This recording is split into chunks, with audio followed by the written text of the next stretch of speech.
too. Oh yeah, the whole trip was just, I mean, it was just I went out there and the guy that I fought, and I'm not putting that excuse, I was winning the fight, but he definitely did some damage. When I went out there to touch gloves, he faked the glove touch and hit me. Okay, that's a little dirty. Oh yeah, and he was like 23 at the time. Like he went undefeated. He was like 5-0, and he never fought again though. I haven't seen him. He stayed amateur? Yeah, I guess he stayed amateur. Yeah, never went pro. I guess he stopped. He could have been good, but I was winning the fight. I wish the footage was on there. I was winning the fight, but in the third round, dude, my face was so swollen from that punch that he hit me with in the first round on that glove touch. I didn't go down, but it landed, solid. I was fully standing up like this, and it landed. But it was a good experience though. I learned from then, this ain't a friendly sport. You know what I mean? When I'm in there to, do what I got to do. Yeah. know? So how many amateur matches did you have before you went pro? 7. I was 4-3. So I lost my first one, and then my last 2 amateur fights were those 2 decisions I was talking about a little earlier. And usually when guys go pro, they go pro off getting a belt, or having a successful back end of it. But I had those 2 decisions, dude, and anybody who wants to watch them, it's Josh Altum versus Casey Jones and Josh Altum versus Zach Henson. You can go judge for yourself if you want to. You can go watch those fights. And the last amateur fight that I had that they gave him the decision, I remember he came up to me, and it's in the video. He walks up to me as I walk off when they call the decision, and I go and sit on the cage, and he walked up to me. He's like, hey man, he effed that up. Like, yeah, you won that. I've talked to him after. He still told me, and I was just like, I know. Like, you're not telling me nothing I don't know right now. I had the takedowns. I had strikes. He had a few leg kicks, but and it honestly it like hurt my heart. It hurt my heart because the first decision, the title fight I had as an amateur, I counted at least 4 rounds of me winning that fight. The 5th one probably not because I was on my back, but I wasn't worried about it. I was like, whatever, I'll move on. It's just amateur. But that second one just it stung. And who was that one against? Zach Henson, the last one. Okay. And it stung, and I was only 18. I was a kid, Zach Henson was like 25. Casey was like 24, and it stung, because those were fights that I truly, I'll call a spade a spade. You know what I mean? I told you I lost my first fight. I'm okay with that. I lost the New Mexico fight that I had, my one loss as a pro. But I like the way I watched the weigh-in of that live. Which one? The weigh-in of the New Mexico fight. Oh yeah. It went down. Yeah, it did. It did. It was a good time. Well, yeah, and the thing with that one was when I was up there, I forgot before that. I had told him something, and he started telling me he wasn't from there. Like, he wasn't, and that was his hometown. Yeah. And while we were up there on the stage, I was telling him, I was like, you these are supposed to be your people, and you're over there telling me you're not even from here. You know what I mean? Like, this, something ain't adding up. It was fun though. It was fun. Yeah, it was fun. I remember there was okay, so a couple things. Casey Jones, he just fought on the last Fury FC card. Mm-hmm. Have you had a chance to match up, or is that something you would like to maybe face in the future if it lines up? I mean, honestly, at this point, it could, but I just don't think it's. I don't think it's I don't know. It's just not nothing I think that we should do at this point, and he's a bantamweight too. He's a 35er. And I'm a 45er, and I'm not a huge 45er, but I'm a solid 45er now. You know what I mean? I was 18 back then. I'm 24 now, and I'm on a different level now. You know what I mean? And I'm not saying nothing about his skill set or nothing. I know what I'm gonna do. With any of these guys though, that's just my mindset. But I've talked with him and trained with him since. He's come by the gym. It's cordial. It's nothing. There's no friction there. It wasn't his fault. You know what I mean? It's not him that makes those calls, So like I said, I don't hold any grudges, but it's just something back then, that it stung. It stung because those were that was like one of my dreams when I was as an amateur. You know what I mean? Is getting those belts and doing that type of thing. So you mentioned that your mom had to sign off, being 17, so you could fight amateur. Mm-hmm. How has the support been from your mom and your family? Oh man, well, I'll be honest with you, and I'm not digging at my family, but I don't really, you know, I've rekindled some of my relationships with some of my family, but they're not really around, you know, honestly. It's just my mom and granny. You know, I'll give them credit. I'm not giving nobody else credit, honestly. They can get mad if they want. They've just always been there for me. You know, my dad's not there, and the rest of my family's never really been there. I mean, they've been there, you know. I'm not going to say they haven't been there, but we've connected, we've talked, you know what I mean? But they haven't been there, you know what I mean? My mom and granny been there for me 100%, you know what I mean? They'll, and as they've been there for me, you could go ask them right now. I'm there for them these days, you know what I mean? I still stay with my mom and them just to take care of them, just to help my mom, help my granny. She's at a point now where she needs help, and it's just, she's done so much for me in the past. I just can't get myself to not help her at this point, you know what I mean? So yeah, I definitely owe everything to my mom and granny. So you hear me, I bring them up every time I thank somebody. Yeah. You know, like that, I think of that piece that Diego did, and it looks awesome. It tells a story. You know, you got some big fights coming up. You've done some really cool things, and you know, your future's bright. Do you ever have any of those people reach out to you and be like, hey, what's up? Remember me? Oh, you know? yeah. Oh, no, for sure. Sure. It's gotten more as this past year's gone. Well, as the fights have been ramping back up and stuff, and people just kind of see, like, you know, I'm getting on to some bigger and better things. And I've also had people reaching out on the negative side more, which is cool too. Like how?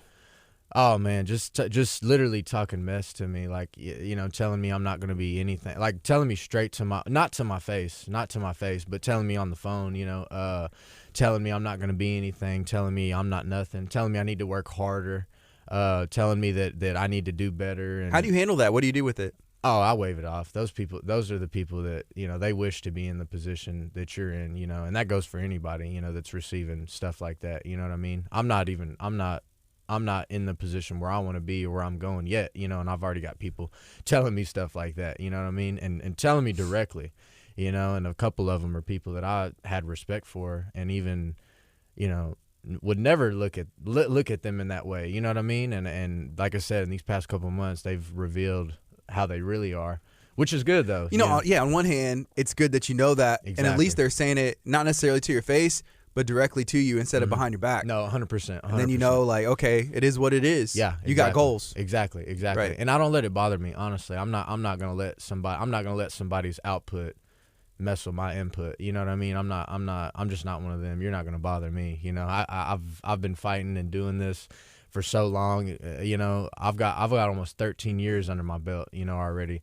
So anybody telling me something about working hard or doing this and that, I'm like, let me see, what's your credentials? Let me see your resume. Yeah. Let me see what you've done. You know what I mean? And I've done more than I got my black belt at 23. You know, I know I'm one of the youngest Americans for sure to get a black belt, you know, and definitely in Texas, you know, one of the youngest. There might be a couple, maybe Brazilians and stuff that have got them younger, but I know I'm up there. I've been putting in work for a long time now, you know, so. Yeah. So where you train out of right now, and what is like a normal, I guess you're in camp right now. Mm-hmm. What does that look like for you? So I'm training at War Training Center in Tomball and Undercurrent Health and Wellness in Galveston.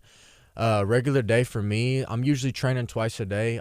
When I was a little bit younger, I used to do like 3 times a day and stuff like that. But as you get older and as you're getting, as you're doing quality sessions and you're working with quality guys, I'm working with Kyle Todrank.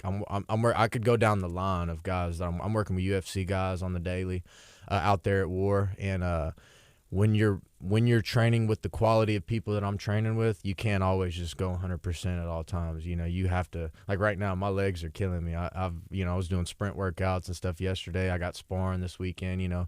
But I'm usually training twice a day, and it could either be running or like a technical session with my head coach Joel on the pads, or like last night I was in Tomball doing grappling rounds, did a bunch of grappling rounds, and I teach out there sometimes too, so. Yeah, it's pretty much every day, and I have like 2 rest days. Yeah, how's Joel doing? Oh, he's doing good, man. He's doing good. Since we've closed the gym, he's been able to focus a lot more on strictly like fight related training and stuff. You know, besides training. And it's it's not a dig at that, but it's just we're able to focus more on specific fight training, more than him being so busy, training regular people. You know what I mean? Yeah, I understand. Because his schedule, man, is crazy when he was at the gym. Yeah, all day. Has he mentioned, maybe in the future opening up another gym again? Yeah. Oh, me and him are gonna go in on something. We're gonna definitely do something. The goal right now is just to get where we're going. I've already got stuff lined up after this fight. I'm already in talks with some big stuff after this fight already. And I'm not looking past my opponent or this fight or anything. This is opportunities coming my way. So I've just got to stay focused and stay on the trail. And by the end of this year, people will see what I'm talking about. Yeah. So today's the 1st. The fight's on the 18th. Mm-hmm. Do you know anything about your opponent? I just know that he's from Guam. He's 3-0. His nickname's the Bulldozer. I've seen like 30 seconds of I don't really watch too much film on guys though, but I've seen like 30 seconds of some stuff on him. He just looks like more of a, he can get a bit wild. He just looks like an average fighter when it comes to like he knows he has an understanding of the striking. He has an understanding of the grappling. He doesn't. He's not one of those guys that doesn't know an area. The balance. He's balanced for sure. So it should be a good opponent for me to really show like all my skills. You know what I mean? Yeah. How would you describe yourself as a fighter?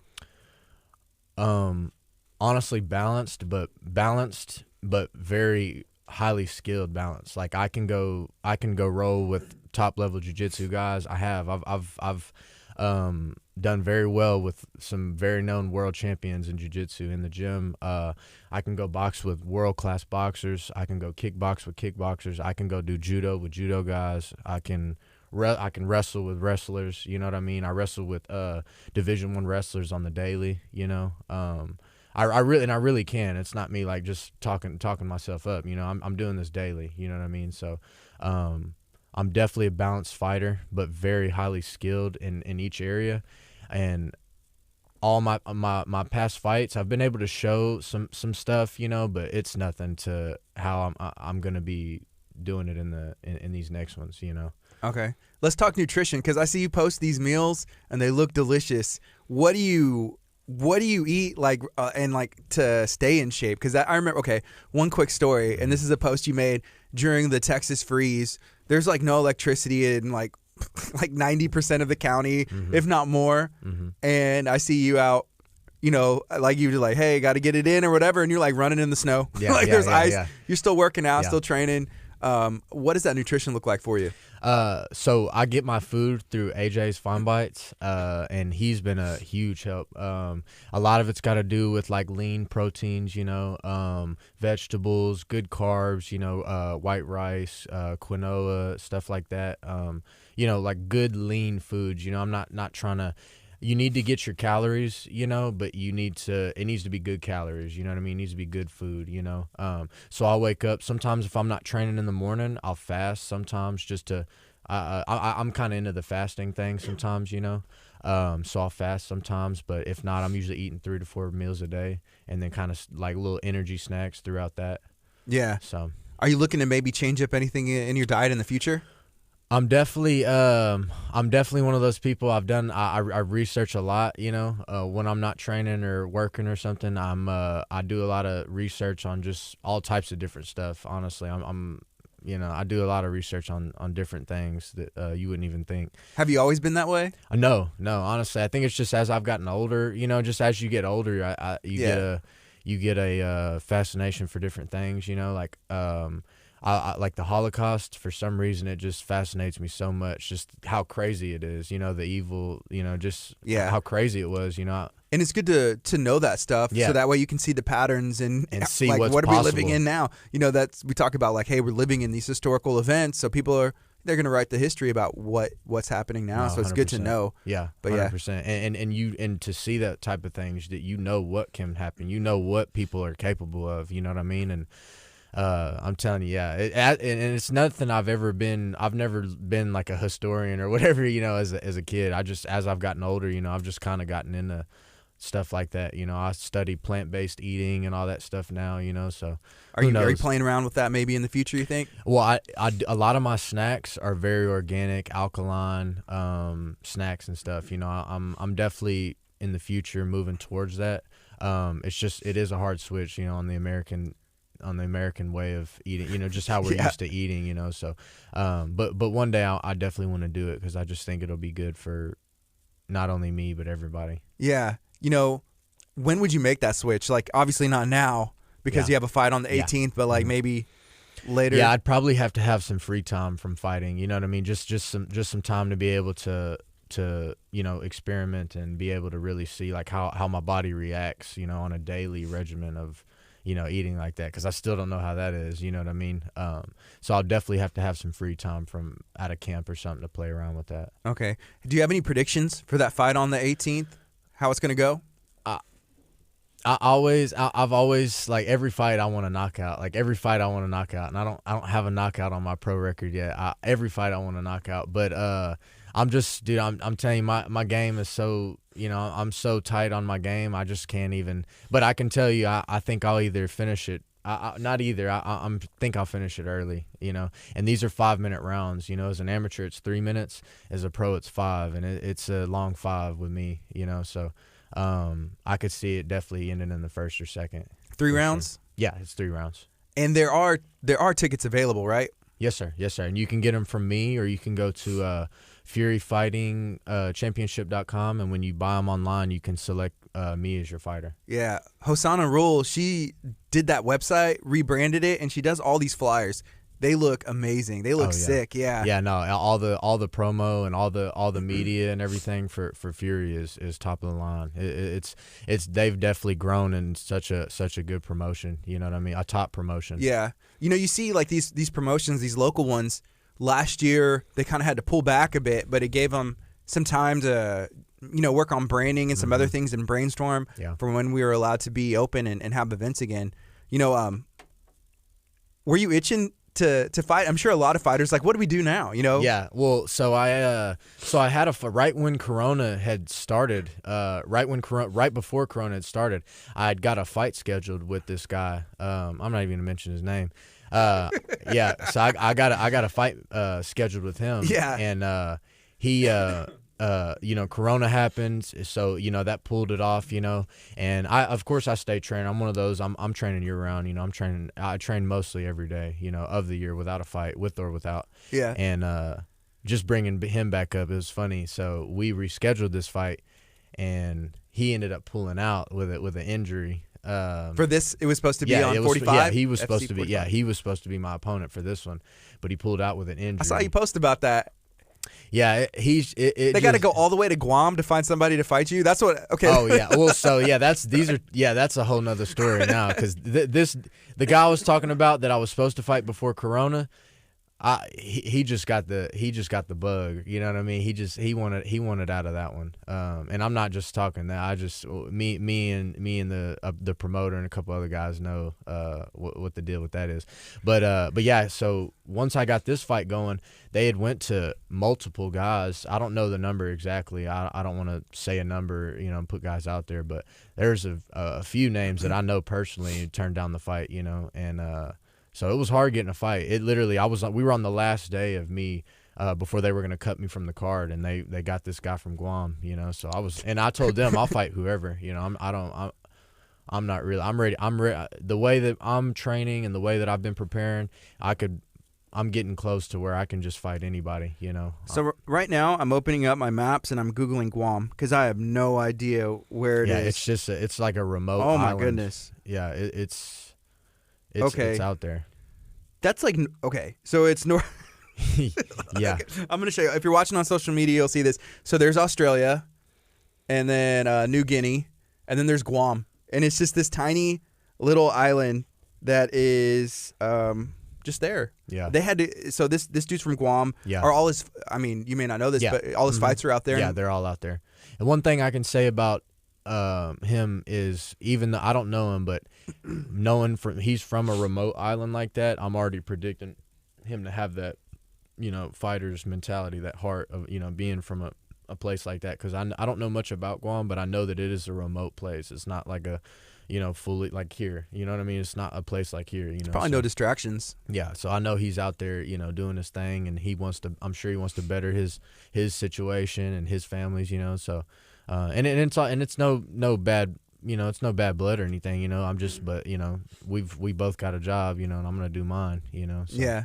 So here's my friend, Jordan Porty with ET Lockouts. He said, I've been wanting to sponsor a fighter. He said, if you're locked out, call ET Lockout. So Jordan, sponsor Josh. Yeah. If somebody wants to sponsor you, how do they reach out to you? Honestly, you can just message me on Facebook, Instagram, any of my social media. Just send me a message. We can talk. So I know you said you didn't want to look past this fight, but you take it a fight at a time. But what are your goals long term? Oh, definitely UFC. I'll be in the UFC by the end of this year, early next year.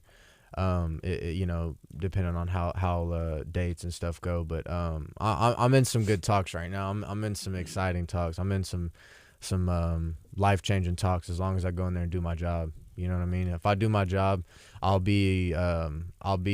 have my situation and everything, and I'll be in a completely different place, by the end of this year, early next year for sure. Yeah, there's some guys from Houston. I think of Adrian Yanez who got their shot in Contender Series. I'm a fan, and I've watched Adrian Yanez. I remember I've watched Adrian Yanez for years as an amateur. I was watching Adrian Yanez, and I still remember I watched him at the House of Blues, his last amateur fight. I think it was his last amateur fight, but I remember he slipped a jab, hit a guy with an uppercut 3-2, and that's what knocked him out. And I've been a fan since. I was a fan before that, but when I seen that in person, I knew he was going to do something, something big. And seeing him up there now, because I've watched all his pro fights too. I'm legit a fan of him. Me and him are. I don't want to be like we're buddies or nothing. We're friends. We know each other for sure. But I'm definitely a fan, and seeing him up there, knocking them dudes out now is like inspiring, motivating, just seeing. And I've seen so many people make that same route now. I've seen people, like, literally, I can't even count on my hand now how many people I've seen like actually go from being, amateur, low level pros to being, main event in UFCs, multiple, man. It's crazy. Well, I guess seeing that and y'all, fighting in the same, realm and knowing the same people makes you realize, like, hey, I can hang, I can go dominate, I can go up to that level, and I belong. Yeah, right? No, for sure. And it's just one of those things, when you put the work in, and you dedicate yourself, I'm fully dedicated, I'm fully in. I don't have a girlfriend, I don't have kids, I don't plan on any. I don't want a girlfriend. That's on purpose? Yeah, for sure. I don't want either. It's just I've tried it in the past, having a girlfriend and stuff like that, and it just never worked out, Now I got to share the story about Andre that he told me this morning. One of my coaches, he's like, man, so I was training, and he said, Josh, maybe like 13, 14 years old or something like that. Yeah. Y'all are at the gym training Saturday, late nights, whenever it was, right? Yeah. And then Josh goes to his phone and is like, girl, I'm training. Like, I told you I'm at the gym. No, I don't got time for this. So it's been that way since you were a teenager. Yeah. I'm telling you, the second I knew, like, or not even knew, I just had fun with it. It was always fun to me. I was, I liked to fight before that. You know what I mean? So when I actually was doing it on a daily and I was learning technique and, everybody was cool, it was a good room of guys, good energy. It just kept going for me. The momentum just kept building, that snowball effect, and it's just always been like that, man. And I used to turn my phone off while I was training just so I wouldn't get calls and or anything like that from friends or girls or friends, either or, just because I'm just, I've been like that since I started, It's my priority. I guess if your friends wanted to hang out, they could come train. Yeah, right? and they have. I've had some friends come and train, but I mean, it's just one of them things. Not everybody's into it, and I think they should. I think you should train regardless. I think it's everybody. It's such a bonus. It's such a positive thing to be able to defend yourself, and not even for real life scenarios, that's probably the best thing it's good for. Because I've been in actual situations after I've trained and got my full training, and I've saved myself for sure. But it's just good energy, you know. Whenever you're training, you got a room full of your friends, and y'all are in there, you know, practicing killing each other, you know what I mean? And then y'all are all, you know, buddies, and at the end of it, it's all good energy. You know, last night, you know, I'm choking people out, you know, I'm grabbing legs and stuff. They're grabbing me, you know, they're trying to choke me out, you know, and then right at the end, y'all are best friends, you know what I mean? So it's just always, it never gets old. I've never regretted a training session. Yeah. You know, and it's a different kind of bond, like a brotherhood or family. 100%. Like, I can be friends with people, and it's a different friendship I have with somebody that I'm daily, like, grinding with and, you know, suffering with, you know, because there's those sessions where it sucks, you know what I mean? Like, you're going through that grind, you know, especially as a fighter, you know, but like I said, it's that iron sharpens iron type of thing, you know. It's something that never gets old. I've been doing it so long, and like last night, I just was going home and just thinking about everything that, you know, every time you get all them endorphins going, and it never gets old. Is it addicting for you? Oh, for sure, 100%. It's all I'm at the house right now. I'm studying Gordon Ryan's. I got an 8-hour instructional. I've been like studying. I watch fights all day. Like I said, I shadow box and stuff all day. It's definitely took over. Are you gonna watch the Craig Jones versus Gabby Garcia match? Have you seen any of that? I've been seeing that. I've been seeing that. They're having fun with that. I tuned in on Sunday. Did you see? Like, they were supposed to live stream it on Sunday. I was like, man, they should have called me out. A live streamed. I would have done it for free. Let's go. They need some help. And then it was like 30 minutes late. Then it was a press conference. Yeah, the little press conference. Oh man, it was a trip. Dude, and Craig's hilarious, dude. He's a funny guy. He uses that, like, funny side of it to the full. Like, that's his, like, character. But he's a world class.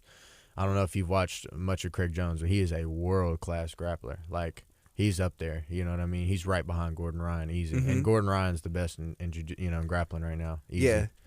What do you think about his? Do you think jiu-jitsu and I guess MMA, they need that character to go to the next level to promote the sport? Because, you know, everything that he does on social media and in, I guess, real life, I mean, he went, you know, slapping somebody. It kind of builds it up, and he gets a bunch of eyes on that. Well, in that scenario, the Andre Galvao slap thing is, I can fully see him. If you go watch that video, you know, Andre pushes him first. You know what I mean? I mean, you put your hands on somebody, that's assault in general, you know, and him slapping him back. The second slap, he just was, you know, owning him at that point. But no, definitely character. And I think it's charisma too, you know, like, you don't have to go out there and talk the talk all the time. It's a lot of charisma, you know, that they can get you out there, you know. I just feel like a lot of fighters don't have it, you know, like a lot of fighters don't, you know. And they don't get paid. And they don't get paid. Like, even in the UFC, you see, it's like, hey, there's guys you don't have the personality. You're a great fighter or a mediocre fighter, but if you have that personality, it kind of And the thing about it, and I can explain that easy, there are millions of great fighters. I know great fighters right now, I could tell you, that are definitely ready for the UFC. I could tell you fighters that are, I know great fighters, you know, and there's fighters out there who are better than some of the UFC champions. I guarantee you they're out there. But like I said, when it comes to the UFC and doing this as at the end of the day, people look at this as a sport. It's not a sport. This is fighting. You know, football's a sport, basketball's a sport. This is fighting. This is entertainment. You know, these are one-night shows. When you go to a fight, that'll never happen again. You know what I mean? That's a one-time thing. You go to a football game, you're going to have a whole season of those guys, you know, doing this and that. You go to one fight, it's a one-night experience. You know, that fight might never play out the same. You know what I mean? So when you go in there, you know, having that character, expressing yourself, you know what I mean, that's just going to help you get more views, you know. And a lot of guys do it in a, like Colby Covington, I think he's real corny about it. You know, it worked for him because it does. He said he was about to get cut. No, he was. They were going to cut him, you know, and he's a great fighter. But they were going to cut him because, you know, he wasn't bringing no money in. You know, he lost, I think, one of his early fights, you know, and he was on that block, you know, but he started getting the... Got to do something, figure it out, right? Yeah, and it worked for him. Do you have any of your teammates on that Fury FC 45 card? I think Kyle actually just got on it. Kyle did? I think he just got on it. He might be a backup. But James Ford, I don't know if you know him. Mm-hmm. Yeah, James Ford, he's going to be on it. Morgan, I don't know if Morgan Oriahi. I don't know if you know him. Yeah, he's at War. I think he's fighting on there too. So we got those three guys. Awesome. Yeah.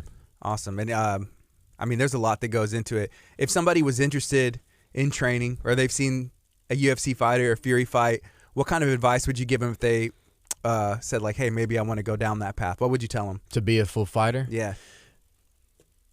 Depending on your age is always a factor. You know, if you're starting real late, like late 20s, you know, it's still possible, but you got to go. You know what I mean? You need to go find a gym tomorrow. It's what's today? Thursday? Mm-hmm. You need to go tomorrow. It's still early. You could go find a gym today. Yeah. Go find you a gym today. Join the gym. Start training right now.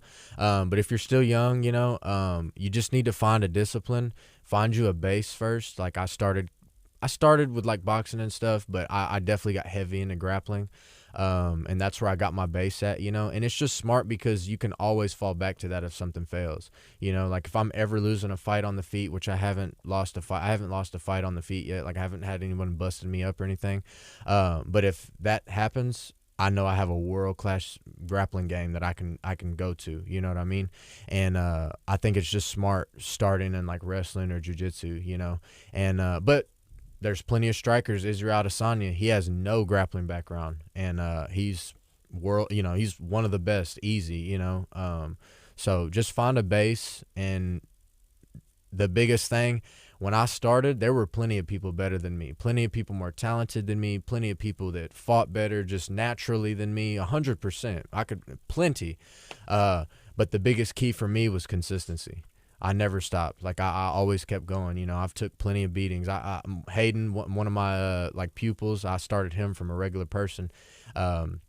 He started 2.5 years ago now, and he's literally in here, getting on pros. He spars with UFC guys and has good exchanges with them. You know, and he literally started as a regular person 2.5 years ago, but he's stayed very consistent under me. You know, and I've just, you know, in the beginning you gotta take the beatings that come with it, because there are going to be times when you're going to lose and it's going to suck. You're going to want to quit, you know, but if you can get past that and stay solid mentally, you know, and keep it consistent, anything's possible for anybody. It doesn't sound all that appealing when you say you got to take the beatings that come with it, so that automatically rule out like me. you that's one thing I can say is you have to, as much as you want to give it, you got to be able to take it. I can tell you that 100%. You can hear that from any world champion. They'll tell you. Floyd Mayweather, I've heard him say that multiple times. You know, if you can't take it, you cannot give it, and that's 100%. There's plenty of guys who can give it, but they can't take it. I know plenty of guys who can give it but can't take it. You know, and if you can't take a hard punch and keep your calm, you know, it's not going to work out for you. You know, you have to have that mental fortitude, you know, and it's built in the gym. You know, that's why I tell you, I go all the way to Tomball just to get the work that I'm getting. You know, I'm wrestling with Division I wrestlers. I'm boxing with pro boxers. I'm grappling with other black belts. You know, I'm sparring with UFC fighters. You know, and I'm not winning all the time. I'm being put. I was in bad positions last night. You know what I mean? But that's what that's for. You know, you put yourself in those bad positions. You get put in those bad positions, and then when it comes fight night, you know, you're comfortable, you know what I mean? And when you go compete, that's when it's time to go for the kill. You know, that's when you go in there and go 100%, you know. Can we talk about the combat sports coverage grappling tournament? Yeah. You had an opportunity. I guess they reached out to you. You saw it. Hey, I want to do this. And what information did they tell you? Did you know you're going to be going up against a UFC veteran? Yeah, well, so I actually hit them up right when I saw that they were doing an event. I was just itching to do something, you know, and I hadn't grappled in a while too. I grappled a year before that, and I had a quick submission on that one, but I hit them up and I was like, hey, I want to jump in this, especially as a cash bracket. You know, I'm a prize fighter. You know what I mean? I'm down to get some, you know, grapple for some cash, and he hit me back 2 weeks later, or he hit me back instead, of course, you know, and then 2 weeks later he messaged me out of nowhere, literally nowhere, and he was like, hey, would you want to main event against Melvin Gallard? And dude, when he said that, I was in shock, like literally, because it wasn't one of those things like, oh, it's just a UFC fighter. Like, I can genuinely tell you that I have watched Melvin Gallard. You can ask anybody, you can ask my mom and them, like, I have watched Melvin Gallard since I was 14. Like, I promise you, I used to be I'm still a fan, but I used to be a huge fan of Melvin Gallard. You know, I think anybody who was watching the UFC back then was. I mean, he was getting nasty knockouts. He was on a streak for a while, you know. So when they offered that to me, I literally said F. My exact message was F yes. That's literally what I told him. I was like, you know, I was direct, you know. Yeah. So I was excited. Yeah. So you went in there. Can you kind of walk me through what happened? Because that was the first matchup.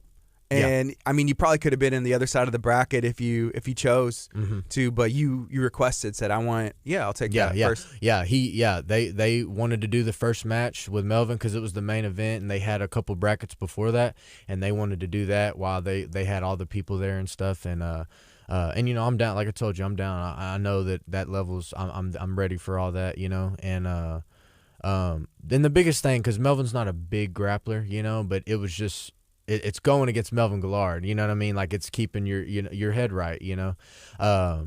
But yeah. So anyways, we go up in the match, and I wanted to out wrestle him. I wanted to go in there and kind of dominate him and stuff. That's what I wanted to do. But I just got in there. Once I got in my zone, you know, we went up there, we tied up, and I remember grabbing his head, and he stepped forward, and I just saw that scissor sweep that I did to that heel hook, and it was quick, man. It was quick.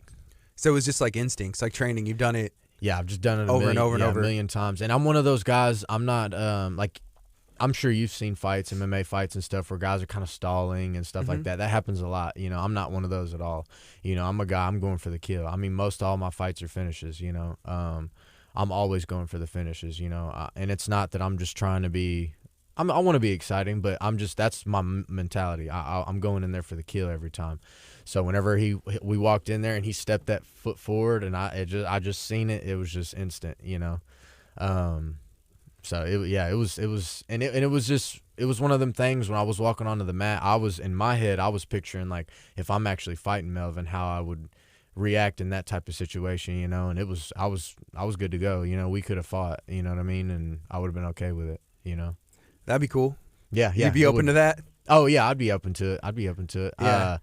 I don't think we'll ever do that, you know. But and Melvin, and I got a lot of respect for Melvin, man. After the match, I don't want to go boasting myself up, but he told me all types of stuff, compliment wise and stuff, and I was surprised myself at the stuff he was telling me. Just off us grappling, you know, he was telling me all types of stuff, and I was like, dude, this is like amazing for me. Like, you don't even understand right now, you know. I've watched you, you know, for almost 10 years now, you know. So how did the rest of the tournament go? So the second guy went up, went in there. Really, it was just crazy. Everyone was saying, like, I did it like purposely, and I did, but like, it was just crazy how everything was just so precise that day for me, you know. Yeah. And so the second match, I went in there, I ankle picked the guy. I noticed he was bending over. And anytime guys are bending over their knees, their ankles are open. You grab those, they're going to fall right on their butt, which he did. So right when I went up there, I grabbed the ankle pick. Right when I grabbed the ankle pick, he didn't expect it, and his ankle was just out. So I grabbed that ankle, put him straight into an ankle lock, you know, finished that one real quick. And then the third one, it was actually funny. So the third one, I go with the guy, we tie up, let go, and then we go to tie up again, and I did a flying arm bar. Got him real quick with it, and if you go watch that armbar was deep, man. I could feel his arm, like and Melvin's too, man. The heel hook was, I felt his whole knee like starting to. That one was bad. I'm glad he's good, but yeah, the last one though, when I hit that flying armbar right after the match, I walked up to him and he was like, "Man, I thought you were going for another heel hook." You know, right. And I told him, I was like, bro, I'm not even a leg locker. You know what I mean? I'm not a guy who goes for leg locks like that, you know, but them two matches before that had him really thinking like, oh, so when I jumped for it, if you watch it, he jumps his legs back and he leaves his arms straight out. So it was just a perfect decision for me, you know, picking that arm bar. Whenever you've done grappling events like that, I know you mentioned you kind of picture yourself, what would I do, you know, if I was actually fighting? Mm-hmm. Do you sometimes have to stop yourself? Be like, oh man, you know, or like you know how you say those instincts come in, went for the heel hook. Mm-hmm.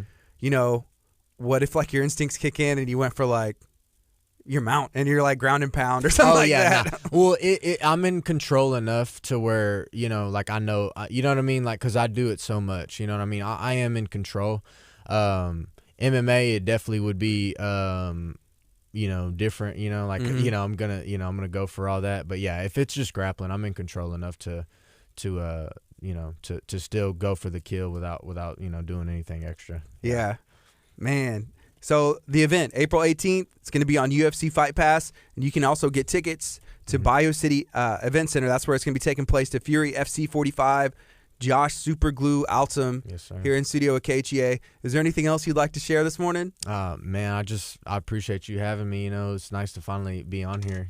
And I just hope that everybody shows up April 18th and they're able to see all the work, and I'm able to give back in a way, like the show that I'm gonna give, and I truly believe that I'm gonna be where I'm saying I'm gonna be, and I want that UFC belt, I want the world titles, I want to go do all that, I want to headline pay-per-views, I want to be main event, I want to do all of it, I really do, like, truthfully, and I've put the work in, so now it's just about execution for me, it's about being smart, working hard, and just staying the course, which I know I will. I put too much time to stray.